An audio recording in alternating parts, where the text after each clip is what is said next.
الحمد لله رب العالمين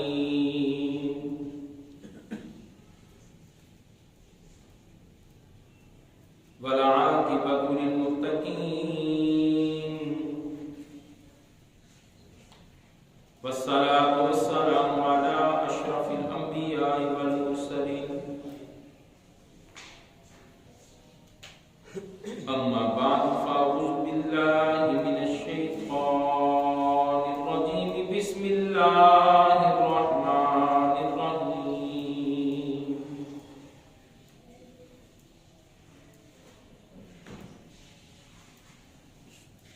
رب لا تذر على الأرض من الكافرين ديارا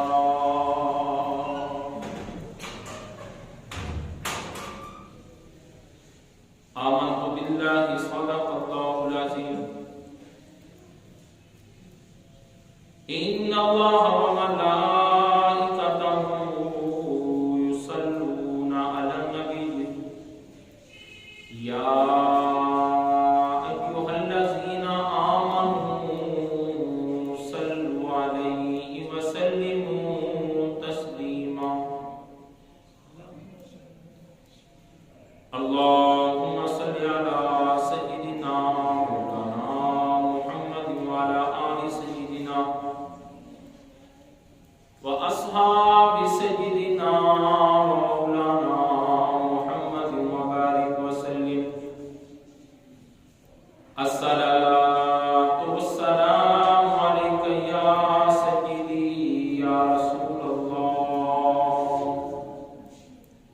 وعلى آلك وأصحابك يا حبيب الله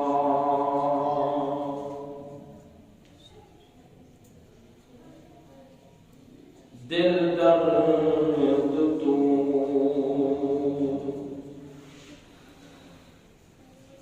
ماندی نہ تھی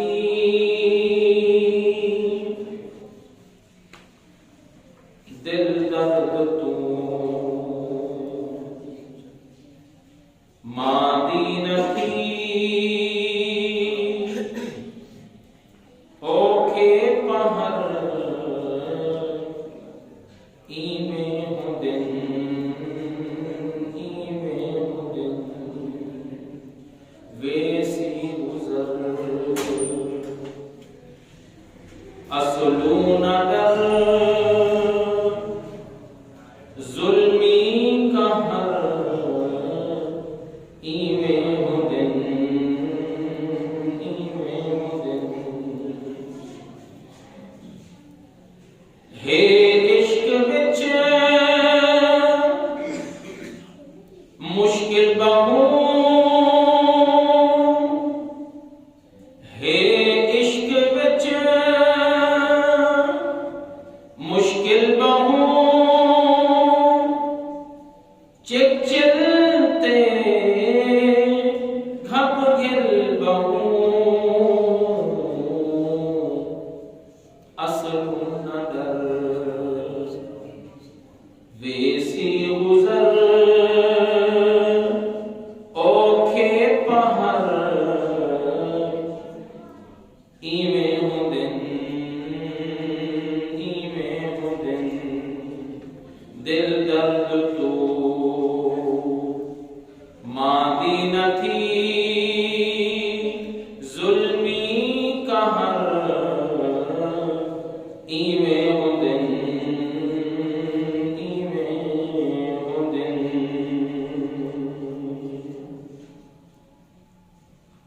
محترم سامعین اللہ کا لاکھ لاکھ کرم ہے کہ ہم سب کو اپنے گھر میں آنے کی توفیق عطا کی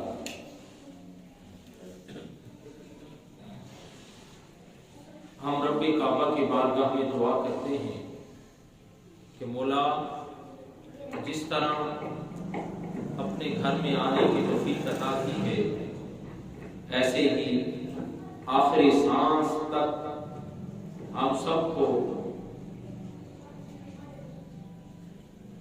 ایسی بابرکت جگہوں کے اوپر آنے کی قرآن اور احادیث مصطفیٰ سن کر عمل کرنے کی توفیق عطا فرمائے۔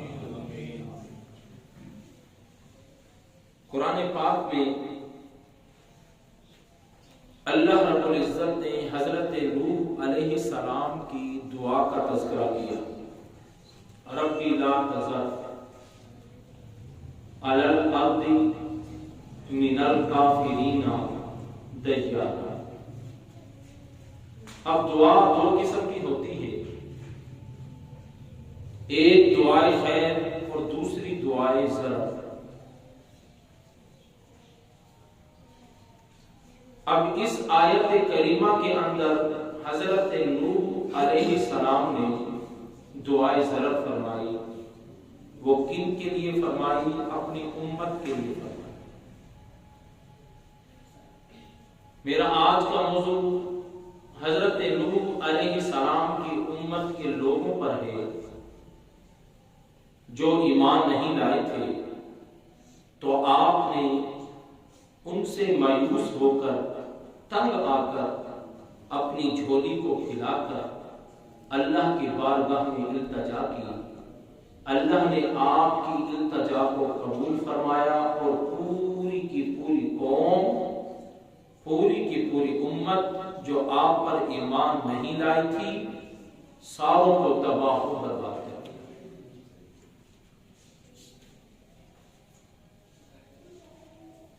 اب اللہ رب العزت نے نہایت خوبصورت انداز اور طریقے کے ساتھ اپنی آخری نبی حضرت محمد مصطفیٰ پر جو آخری کتاب اتاری، اس میں اس کا تذکرہ فرمایا۔ حضرت نوح علیہ السلام کی ولادت باسعادت کے بارے میں مختلف اقوالوں میں سے جو قوی اقوال ہیں وہ یہ ہے کہ حضرت آدم علیہ السلام کے دنیا پر تشریف لانے کے بعد آدم علیہ السلام کی عمر مبارک 1000 سال تھی۔ کتنے سال؟ 1000 سال۔ تو آپ جلوہ گر رہے، پھر جب آپ نے وصال کیا تو آپ کے وصال کے 1000 سال بعد آپ کی اولاد میں سے حضرت نوح علیہ السلام کی ولادت باسعادت ہوئی۔ معتبر حدیث، محمد کریم صلی اللہ علیہ وسلم کی بارگاہ میں ایک صحابی آئے، عرض کی یا رسول اللہ، نوح علیہ السلام کا زمانہ اور آدم علیہ السلام کے زمانے میں کتنا فرق ہے؟ آپ نے فرمایا 10 قرن۔ تو ایک قاف را اور نون اگر ملا کر پڑھیں تو قرن بنتا ہے، قرن کہتے ہیں 100 سالوں کو، تو آپ نے کتنا فرمایا؟ 10 قرن، یعنی کتنے سال؟ ایک قرن 100 سالوں کا ہے، اور 10 قرن فرمایا تو کتنے 100 سال ہو گئے؟ 1000 سال۔ تو اے ایمان والو، محمد کریم کی اس حدیث سے علماء اسی کے اوپر عمل کرتے ہیں، باقی اقوالوں کو جو اہل کتاب کی کتابوں میں ہیں ان کو چھوڑ دیتے ہیں، اور محمد کریم کی اسی حدیث کے اوپر عمل کرتے ہوئے یہی سمجھتے ہیں کہ نوح علیہ السلام کی ولادت باسعادت 1000 سال کے بعد حضرت آدم علیہ السلام کی وفات کے 1000 سال بعد اللہ نے آپ کو کتاب عطا کی۔ اب آپ نے دین اسلام یعنی جو ان کی شریعت تھی ان کا پرچار شروع کیا، بجز چند لوگ ایمان لائے، باقی آپ کی امت میں سے کوئی بھی آپ پر ایمان نہ لایا۔ کوئی معاذ اللہ آپ کو مجنون کہتا، کوئی معاذ اللہ آپ کو یہ کہتا کہ آپ کے اوپر جو ایمان لائے ہیں کوئی اچھا تو ہمیں دکھائیں۔ سارے ہی ان پڑھ، سارے ہی جاہل، سارے ہی بدو، سارے ہی چرواہے ایسی ایسی باتوں سے آپ کی دل آزاری فرماتے ہیں، اور جو لوگ آپ پر ایمان لائے ان کو آپ کے مخالف کرنے کے لیے کوئی بھی کسر نہ چھوڑتے،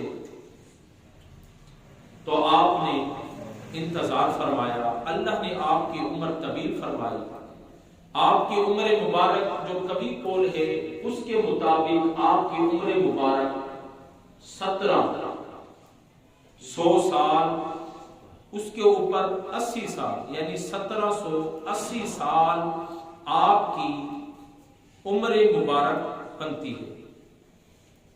تو آپ نے انتظار فرمایا، تو یہ ایمان نہیں لائے تو ان کی اولاد ایمان لے آئے۔ جب اللہ نے ان کو اولادوں سے نوازا، اب ان کی والدہ یہ والد وفات پانے لگتا تو اپنے بچوں کو وہ قریب بلاتے اور کہتے کہ یہ جو نوح ہے علیہ السلام،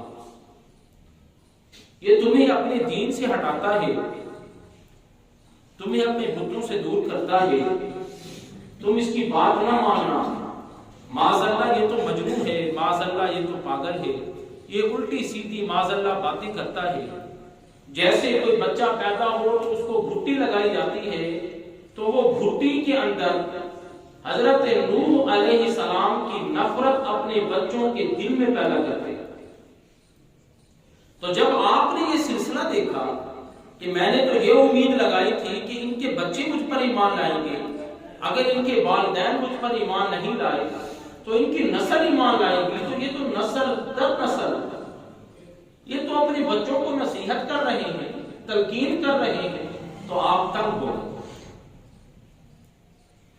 جب ہر طرف سے نا امید ہوئے اور لوگوں نے آپ پر ظلم و ستم کا سلسلہ شروع کیا، تو آپ نے اپنے ہاتھوں مبارکوں کو اٹھایا اور قرآن نے ان الفاظوں کو نقل کیا، رب لا تذر علی الارض من الکافرین دیارا، اے میرے رب میں تیری بارگاہ میں یہ التجا کرتا ہوں، یہ دعا کرتا ہوں، یا اللہ میری قوم نے مجھے بڑا ستایا ہے، یا اللہ میری قوم نے مجھے بڑا تنگ کیا ہے، یا اللہ میری قوم نے مجھے بڑا مایوس کیا ہے، یا اللہ جو مجھ پر ایمان لائے ہیں تو ان کو امان عطا کر، اور باقی جتنے کافر ہیں من الکافرین علی الارض من الکافرین دیارا، اس ارض کے اوپر، اس روئے زمین کے اوپر جتنے کافر بستے ہیں، یا اللہ ایک بھی کافر نہ چھوڑنا، ساروں کو تباہ و برباد کر دے۔ جب حضرت نوح علیہ السلام نے یہ دعا مانگی تو اللہ رب العزت نے آپ کی دعا کو قبول فرمایا، اور آپ کے اوپر وحی کے ذریعے آپ کو ارشاد فرمایا کہ آپ بیڑا تیار کریں۔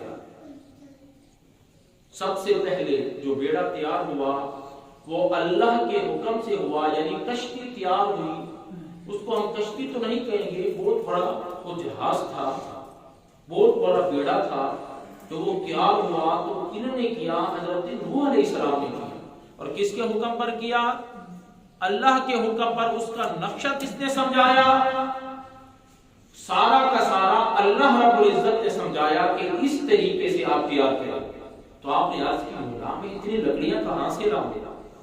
تو اللہ نے فرمایا تو بیج ڈالے، بیج ڈالے گئے تو درخت تھوڑے تھوڑے زمین میں سے نکلے، تو اللہ رب العزت نے فرمایا اے نوح ان کا انتظار کرو، یہ بڑے ہوں گے۔ 100 سال تک آپ نے انتظار کیا، وہ درخت بڑے ہو گئے۔ تو اللہ رب العزت نے فرمایا اب جو آپ پر ایمان لائے ہیں میرا حکم ہے تم کاٹو، میں برکت عطا کروں گا، ان کو کاٹو، ان کے پھٹے بناؤ، ان کو آپس میں جوڑو اور اس طرح کشتی بناؤ۔ تو ان کو کاٹا گیا۔ تو روایات میں آتا ہے کہ 100 سال تک آپ نے درختوں کا انتظار کیا، پھر 40 سال تک آپ نے وہ درخت کاٹے، اس کے پھٹے بنائے، 40 سال تک یہ عرصہ گزر گیا۔ اب یہ جب سلسلہ ہو رہا تھا، ہر طرف میدان ہی میدان تھے، ہر طرف خشک زمین ہی زمین تھی، تو وہ جو لوگ آتے وہ دیکھتے یہ کیا ہو رہا ہے، وہ عجیب منظر ان کو نظر آتا، وہ آوازیں کستے، وہ ہنستے، وہ کہتے یہ کیا ہو رہا ہے؟ ہم کہتے نہیں تھے معاذ اللہ یہ پاگل ہے، معاذ اللہ سما معاذ اللہ یہ مجنون ہے، ہم کہتے نہیں تھے تمہیں، اور تم بھی اس کے ساتھ لگ گئے ہو، یہ کیا ہو رہا ہے؟ ہم نے کہا یہ جہاز تیار ہو رہا ہے، بیڑا تیار ہو رہا ہے، بڑی کشتی بن رہی ہے۔ انہوں نے کہا یہ بے وقوفی نہیں، معاذ اللہ تو اور کیا ہے کہ خشکی کے اوپر کشتی کو تیار کرنے کا کیا مطلب ہے؟ تو قرآن نے بڑے خوبصورت آواز میں، انداز میں، الفاظوں میں آپ کی زبان مبارک سے جو الفاظ نکلے ان کو نقل کیا۔ آپ نے کیا فرمایا؟ ان قریب تم دیکھ لو گے کہ اللہ کا عذاب تمہیں گھیرنے والا ہے۔ اب اللہ رب العزت نے حکم فرمایا کہ اس جو جہاز ہے اس کی 3 منزلیں بنائی جائیں۔ کتنی منزلیں بنائی جائیں؟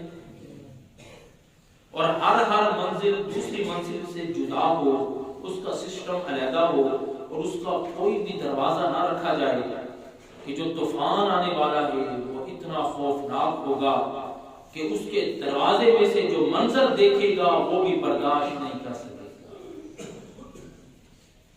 تو آپ نے عرض کی مولا پھر کیا رکھا جائے؟ تو اللہ رب العزت کی طرف سے حکم ہوا جو منزل ہیں تو اس کے اوپر جو اگر آپ نے دروازہ رکھنا بھی ہے تو ایک روشن دان ہو جس کو ڈھکنے سے بند کر دیا جائے، ایک بڑا لکڑی کا وہ ڈھکن بنایا جائے، روشن دان بھی بند کر دیا جائے، اگر جب طوفان تھمے گا تو وہ ڈھکن کھولا جائے، باقی سارے لوگ اندر رہیں۔ تو اللہ رب العزت کے حکم سے وہ 3 منزلیں تیار ہو گئیں، پہلی، دوسری اور تیسری۔ تو قرآن نے اس کو نہایت خوبصورت انداز کے اندر بیان کیا۔ اللہ رب العزت کی طرف سے حکم ہوا کہ یہ جو جنگلی جانور ہیں اس میں سے صرف ایک جوڑا، کتنے؟ صرف ایک جوڑا، شیر ہے تو اس کا ایک جوڑا، جنگلی جانوروں میں سے ہاتھی ہے تو اس کا ایک جوڑا، جنگلی جانور بھینسا ہے تو اس کا ایک جوڑا، جو ہے اس کا ایک جوڑا لینا ہے، باقی سب کو چھوڑ دیا جائے۔ تو آپ اللہ کے نبی تھے، اللہ نے آپ کو طاقت عطا کی، آپ نے ایک جوڑا سب سے نچلی والی منزل میں وہ اکٹھا کرنا شروع کر دیا۔ اب وہ جہاز کتنا بڑا تھا، وہ بیڑا کتنا بڑا تھا، اس کے بارے میں روایات کیا ملتی ہے؟ حضرت عیسیٰ علیہ السلام کے زمانے میں یہ سوال آپ کی امتی نے کیا کہ اے عیسیٰ روح اللہ نے آپ کو یہ طاقت عطا کی ہے کہ آپ کی بارگاہ میں جو نبینا آتا ہے آپ ہاتھ پھیرتے ہیں، اللہ اس کو روشنی عطا کر دیتا ہے۔ اے عیسیٰ روح اللہ، آپ کی بارگاہ میں جو گنگا آتا ہے آپ پھونک مارتے ہیں، جس کو بولنے کی قوت نہیں وہ بولنے لگتا ہے۔ اے عیسیٰ روح اللہ نے آپ کو یہ طاقت عطا کی ہے کہ آپ اپنے ہاتھوں سے پرندے بناتے ہیں، اس کے اوپر شفقت والا ہاتھ پھیرتے ہیں، وہ پرندے اڑنے لگ جاتے ہیں، آپ مردوں کو زندہ کر دیتے ہیں۔ آپ یہ تو مہربانی فرمائیں کہ حضرت نوح علیہ السلام کے زمانے کا کوئی مردہ زندہ کریں اور اس سے یہ سوال کریں جس نے یہ کشتی دیکھی ہو، جس نے یہ بیڑا دیکھا ہو، جس نے یہ جہاز دیکھا ہو، اس کو آپ زندہ کریں، ہم ان سے کچھ سوال کرنا چاہتے ہیں۔ جب آپ کے امتی نے یا آپ کی بارگاہ میں یہ التجا کی تو حضرت عیسیٰ روح اللہ قبرستان میں گئے، جو سب سے پرانی قبر تھی جو چلتی آ رہی ہے، نصیحت و نصیحت بزرگوں سے کہ یہ فلاح کی ہے اور یہ نوح علیہ السلام کے زمانے کی ہے۔ تو آپ نے اللہ کے حکم سے جب آواز لگائی، اندر سے ایک شخص کھڑا ہوا جس کی داڑھی بھی سفید ہو چکی ہے، جس کے سر کے بال بھی سفید ہو چکے ہیں۔ تو آپ نے اس سے سوال کیا کہ تمہاری عمر کتنی ہے؟ اس نے کہا اے عیسیٰ روح اللہ، سب سے پہلے میں آپ کی بارگاہ میں سلام کرتا ہوں، میری عمر 20 سال ہے۔ انہوں نے کہا 20 سال کی عمر، لیکن یہ تمہارے چہرے کے اوپر جو یہ ہلکی ہلکی داڑھی آ رہی ہے، آ چکی ہے، یہ بھی سفید، تمہارے سر کے بال سفید، تمہارے منہ میں سفید، کیا وجہ ہے؟ اس نے کہا جب آپ نے آواز لگائی ہے تو مجھے خوف ہوا کہ قیامت آ گئی ہے، تو قیامت کے خوف کی وجہ سے میرے بال جو سیاہ تھے وہ سفید ہو گئے۔ آپ نے فرمایا تمہارا شجرہ کیا ہے؟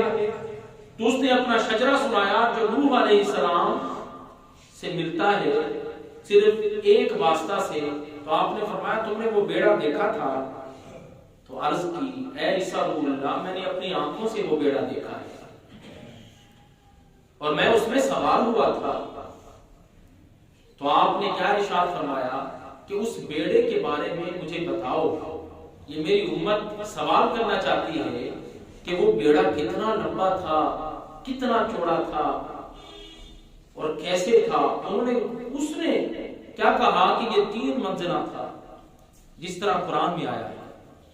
تو یہ روایت جو قرآن سے تطبیق ہو جائے تو وہ روایت صحیح سمجھی جاتی ہے۔ یہ 3 منزلوں کا تھا۔ نچلی والی منزل میں جنگلی جانور تھے اور درمیانی منزل میں انسان تھے جو آپ پر ایمان لائے تھے، اور اوپر والی منزل کے اندر ایک ایک جوڑا یہ پرندوں کا تھا جو ہوا میں اڑتے ہیں، یہ پرندوں کا ایک ایک جوڑا تھا۔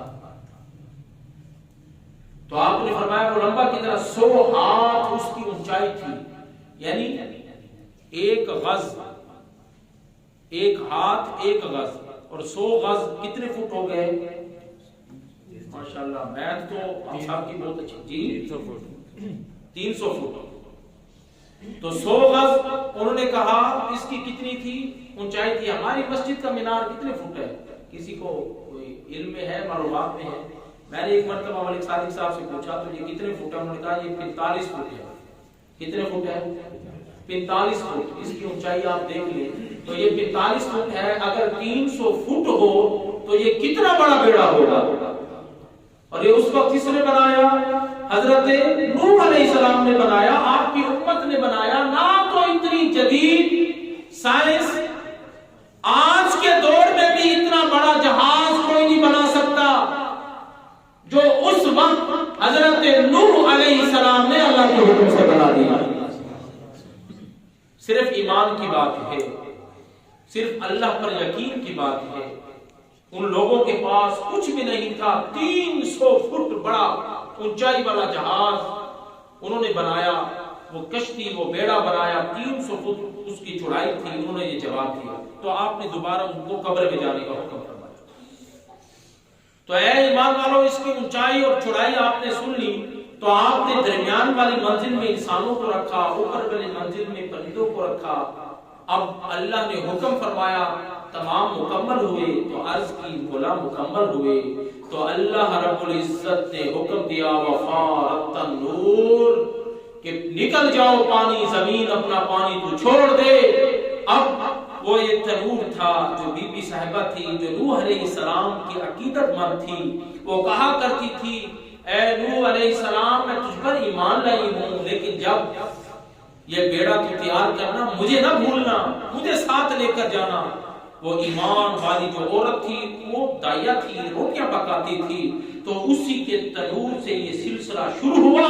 جیسے ہی اس نے پانی اٹھایا روٹیاں لگانے کے لیے، اندر جیسے وہ روٹی لگاتے ہیں تو اکثر روٹی وہ جلنے لگ جاتی ہے، تو وہ پانی تھوڑا سا لے کر نا روٹی کے اوپر مارتے ہیں یا نہیں مارتے؟ کبھی آپ نے مشاہدہ کیا ہو؟ پتہ نہیں وہ مارتے کس لیے ہیں یہ مجھے پتہ نہیں، لیکن وہ روٹی کو تھوڑا سا پانی لگا دیتے ہیں۔ جیسے ہی اس نے وہ تنور میں پانی پھینکا تو وہیں سے پانی کا سلسلہ شروع ہوا جو نہ تھمنے والا تھا۔ زمین نے اپنا پانی چھوڑ دیا اور اتنا پانی نکلا، مشرق و مغرب، شمال و جنوب پانی سے بھرنے لگی، اور اوپر سے بارش کو حکم ہوا، آسمانوں کو حکم ہوا، آسمانوں نے بارش برسانا شروع کر دی، اور ادھر سے ہواؤں کو حکم ہوا، ہواؤں نے اپنے دروازے کھول دیے، آسمان کے فرشتوں نے ہواؤں کے دروازے کھول دیے۔ اتنی شدید ہوا تھی کہ کوئی کھڑا نہیں ہو سکتا تھا، اتنی شدید بارش تھی کہ بارش کے قطرات کو کوئی برداشت نہیں کر سکتا تھا، اور اتنی شدید لہریں تھی پانی میں کہ اس لہر کے آگے پہاڑ بھی نہیں ٹیک سکتے تھے، وہ لہریں پہاڑوں کو بھی بہا دیتی تھی۔ جب یہ سلسلہ شروع ہوا تو لوگوں نے کہا کوئی بات نہیں، اگر سیلاب آ بھی گیا ہے تو بڑے بڑے پہاڑ ہیں، ہم یہاں امان لے لیں گے، ہم یہاں اوپر چڑھ کر اپنی جان بچائیں گے، اوپر چڑھنے لگے، جان بچانے لگے، لیکن علی الکافرین دیارا، اللہ کے پیارے نوح علیہ السلام نے جو دعا مانگی تھی کہ مولا جو ایمان لائے ہیں انہی کو سلامت رکھنا، باقی ساروں کو نیست و نابود کرنا، وہ دعا قبول ہو چکی تھی۔ کسی کو کہیں امان نہ ملی کہ اتنا پانی نکلا، روایات میں آتا ہے کہ نیچے سے لے کر پہلے آسمان تک پانی ہی پانی تھا۔ اللہ کا اتنا عذاب آیا۔ اب اوپر سے حکم ہوا کہ یہ روشن دان نہیں کھولنے، کوئی باہر نہ نکلے۔ روایات کے اندر آتا ہے کہ 150 دن، اس کے کتنے ماہ بنتے ہیں؟ کم و بیش 5 ماہ۔ 5 ماہ تک بیڑا ایسے سمجھے وہ پانی کی سطح پر رہا، آسمانوں پر رہا، پانی کے اوپر تیرتا رہا، موجیں اس کو کبھی مشرق تو کبھی مغرب، کبھی شمال تو کبھی جنوب، لیکن اللہ کے اندر پیارے تھے، اللہ کے اندر محبوب تھے، وہ لوگ تھے جو نوح علیہ السلام کو بھی پسند تھے اور رب مصطفیٰ اور رب خدا کو بھی پسند تھے، اللہ رب العزت کو بھی پسند تھے۔ ان لوگوں کو موجوں نے کچھ نہ کہا۔ 5 مہینے کے بعد حضرت نوح علیہ السلام نے جو خوراک کا اندر انتظام کیا ہوا تھا وہ خوراک چلتی رہ گئی، اللہ کا حکم تھا، سارا بندوبست اس بیڑے کے اندر تھا، اس کشتی کے اندر تھا۔ آپ نے اپنا روشن دان کھولا اور کپڑے کو باہر بھیجا کہ جا کر معلومات کر آؤ۔ بڑا عرصہ ہو گیا ہے، کافی دن گزر گئے ہیں، 5 ماہ کے بعد جب کبا گیا وہ واپس نہیں آیا، ابھی ہوا نے اس کو اٹھایا اور کہیں پھینک دیا۔ پھر آپ نے 5 دنوں کے بعد کبوتر کو باہر نکالا کہ معلومات لے کر آئے، وہ کبوتر باہر گیا۔ 5 دن کے بعد تو اپنے منہ کے اندر وہ زیتون کا جو درخت ہے اس کے پتے لے کر آیا، تو آپ کو اندازہ ہو گیا کہ اب پانی نیچے بیٹھ چکا ہے درختوں کہ جو پتے لے کر آیا ہے، یعنی اس سے آپ کو یہ اندازہ ہو گیا۔ تو آپ نے ساروں کا حکم دیا کہ روشن دان کھول دیے۔ روایات کے اندر آتا ہے کہ جب آپ نے جانور اندر بند کرنا شروع کیے تو جانور اندر نہیں جاتے تھے، سب سے پہلے شیر آپ نے اندر ڈالا، تو جانور خوف سے اندر نہیں جاتے تھے کہ یہ اندر شیر بیٹھا ہے، ہم اندر کیسے جائیں؟ تو آپ نے اللہ سے دعا کی کہ اللہ اس کے خوف سے تو اندر کوئی نہیں آتا، یہ شیر کا جو جوڑا میں نے اندر بٹھایا ہے، تو اللہ نے بخار مسلط کیا، تو یہ پہلا بخار تھا جو روئے زمین پر ہوا، وہ شیر کو ہوا، اور اسی شیر سے یہ پھر انسانوں کو منتقل ہوا۔ اب جو چوبے کا جوڑا چھوڑا، اب وہ چوبے تنگ کرتے تھے، کبھی کسی کے سامان میں، کبھی کس کے سامان میں، تو آپ نے دعا کی یا اللہ اس سے کس طرح نجات حاصل کی جائے؟ تو شیر کو چھینک آئی، تو اس کی چھینک سے بلی نکلی۔ روایات میں آتا ہے تو بلی کے خوف سے چوبے چھپ کر بیٹھ گئے۔ اب زمین پر جہاز نیچے اترا، سطح زمین پر آیا، تو یہاں سے مخلوق نیچے اتری، یہاں سے دوبارہ زندگی کا آغاز ہوا۔ اے ایمان والو، 1780 سال کے بعد آپ کے جب وصال کا وقت قریب آیا، یعنی 17 صدیاں بعد، 18 صدیاں سمجھ لیں، 80 سال آگے بھی تو ہیں، تو آپ نے اپنے بیٹوں کو بلایا، اور بیٹوں کو بلا کر آپ نے وصیت کی۔ وہ وصیت کیا تھی کہ اے میرے بیٹوں سن لو، میں تمہیں 2 باتوں کا حکم دیتا ہوں اور 2 باتوں سے منع کرتا ہوں، تم ان کے اوپر جو حکم دیتا ہوں انہیں کبھی نہ چھوڑنا، اور جن سے منع کرتا ہوں انہیں کبھی اختیار نہ کرنا۔ میں نے یہی 4 باتیں اپنی زندگی میں، یہ ساری زندگی کا نچوڑ ہیں۔ اے ایمان والوں، کیا حضرت نوح علیہ السلام کی وہ 4 باتیں سننا چاہیں گے؟ کیا لینا؟ سبحان اللہ۔ اس نوح علیہ السلام کی اس روایت کو محمد کریم نے بڑے ہی احسن انداز میں بیان کیا۔ اپنے بیٹوں سے پہلی بات کا جو حکم کیا وہ کیا کیا کہ اے میرے بیٹو لا الہ الا اللہ، اس کا ورد کبھی نہ چھوڑنا۔ میں ایک ترازو تمہیں دیتا ہوں، وہ ترازو اتنا ہے کہ اگر اس کے ایک پلڑے کے اندر، ایک حصے کے اندر تم 7 آسمانوں کو، 7 زمینوں کو رکھ دو اور اس کے دوسرے حصے میں تم لا الہ الا اللہ صرف اس کو رکھ دو، تو جس کے اندر لا الہ الا اللہ ہے یہ بھاری ہو جائے گا۔ تو ہمیں بھی چاہیے کہ لا الہ الا، جتنے ہم ذکر و اذکار کرتے ہیں، لیکن نوح علیہ السلام کا یہ بتایا ہوا وظیفہ ہمیں کبھی نہیں چھوڑنا چاہیے۔ ہمیں اس کی روزانہ، اس کی کم سے کم ایک تسبیح ضرور کرنی چاہیے۔ اور آپ نے دوسری بات کیا بتائی؟ آپ نے فرمایا سبحان اللہ و بحمدہ، سبحان اللہ العظیم۔ سبحان ایک دفعہ مل کر پڑھ لیں، یہ نوح علیہ السلام کا وظیفہ ہے۔ اے ایمان والو، سبحان اللہ و بحمدہ، سبحان اللہ العظیم۔ آپ فرماتے ہیں میرے بیٹو، کبھی رزق کے معاملے میں پریشان نہ ہونا، یہ میں تمہیں ایسا وظیفہ دے کر جا رہا ہوں۔ سبحان اللہ و بحمدہ، سبحان اللہ، اس کی کثرت کرنا، اس کی کثرت کی وجہ سے اللہ رب العزت کے فرشتے جو رزق والے ہیں، جو جو اس کی کثرت کرتا ہے اس کے اوپر رزق کے دروازے کھول دیتے ہیں۔ اور صرف تیرے اوپر رزق کے دروازے نہیں کھلیں گے، آپ نے فرمایا اپنے بیٹوں کو، تمہارے اوپر نہیں کھلیں گے، وظیفہ تم کرو گے، تمہارے اوپر بھی رزق کے دروازے کھلیں گے۔ جو تمہارے متعلق لوگ ہیں، علاقے والے لوگ ہیں، یہ وظیفہ اتنا بابرکت ہے، اللہ ان کے لیے بھی رزق کے دروازے کھول دے۔ تو ہمیں بھی چاہیے اس کی ایک تسبیح ہم روزانہ کریں۔ پھر عرض کی بیٹوں نے جو 2 باتیں آپ نے فرمایا کرنی ہے اور 2 نہیں کرنی ہے، اے ابا حضور ہم یہ لازمی کریں گے، اور جو 2 نہیں کرنی وہ کون کون سی ہیں؟ تو آپ نے فرمایا ایک شرک ہے جو کبھی نہیں کرنا، اللہ وحدہ لا شریک ہے، شرک کبھی نہیں کرنا۔ شرک والا بندہ چاہے جتنا متقی و پرہیزگار ہو، مشرک ہو، اللہ اسے کبھی معاف نہیں کرے گا۔ انہوں نے فرمایا دوسری بات جو نہیں کرنی ہے، انہوں نے کہا تکبر کبھی نہیں کرنا۔ دوسری بات کون سی ہے؟ تکبر نہیں کریں۔ اب یہ تکبر کی تعریف ایک صحابی محمد کریم کی بارگاہ میں آئے، آخری الفاظ، یا رسول اللہ کیا اچھے کپڑے پہننا تکبر ہے؟ محمد کریم نے فرمایا نہیں۔ یا رسول اللہ کیا اچھا جوتا پہننا جو قیمتی ہو یہ تکبر ہے؟ آپ نے فرمایا نہیں۔